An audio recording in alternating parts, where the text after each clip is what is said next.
Think of a time when somebody said something to you that you didn't like. It made you feel uncomfortable. It didn't feel good, but it ended up being something that you absolutely needed to hear to get you to do something you wouldn't have done otherwise. Hi, I'm Jim Padilla with Gain the Edge. Right? Thanks for stopping by here where you can learn how to master live events and the art of influence and interacting with people. Right? That's what we're all about. So I want you to think about this thing for a moment here. We talk about truth-telling conversations on a regular basis here. We talk about the power of truth-telling conversations and how that equates to a powerful sales or influential conversation. Right? People resonate with the truth. They need to hear the truth. And way too much of sales is caught up with not coming all the way forward, telling partial truths, half truths, or just straight out lying. Right? And if you're not telling somebody something that they need to hear, you're hurting them. Our daughter Megan, right, she's a fitness trainer and she runs a workout facility. Okay? She had somebody who came in who was a member. They have a 6-week trial membership where you pay money down and then you have a goal to reach for your first 6 weeks, for your first time period. And if you reach your goal, you get your money back. Great incentive. Cool, right? And then if you don't, then it apply that money towards a longer membership. So either way, you win. Right? Well, she had somebody that was at their end of her term. And she had been a little bit of a pain. She'd been a little difficult client and always complaining, creating a negative environment, making it tough for Megan's trainers or coaches that she'd have work for her. So she comes in, it's her last day, she's going to do her way out and get the results. And Megan lays out her options. She says, okay, you can do this, this, this, or this, or you can go your own way. You can part ways, no harm, no foul. And the woman got a little bit offended. She got triggered. She was like, whoa, what is that about?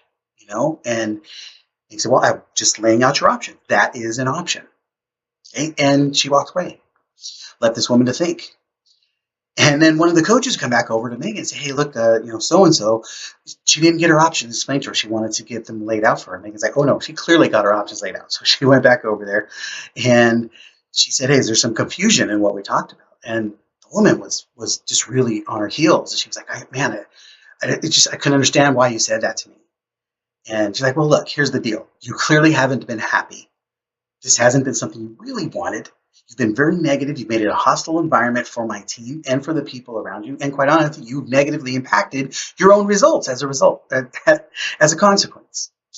And so if you're going to continue, these are your options, but you need to do it with a better attitude. You need to be more committed to your own success instead of making this such an uphill battle. And if you stay, we'd love to work with you. And if not, you have every right to just go ahead and find someplace else where you'll be more comfortable. And the woman was crying. She was in tears. She took this personal, hard not to. Well, lo and behold, she realized there was truth here that she needed to address and own and work. And she signed up. And not only signed up, she paid for a year ahead of time, a year in full. Now, real question, truth here. Would you have had that same conversation? Most people I know would have not had that conversation. Most people would have been so concerned with trying to make this woman feel comfortable and appease her and take care of her needs because she was disgruntled that she never would have gotten what she wanted. Right? Do you believe that if she would have gotten what she thought she was looking for and gotten pitied and taken care of and coddled, that she would have moved forward and moved ahead with this program and even gotten results?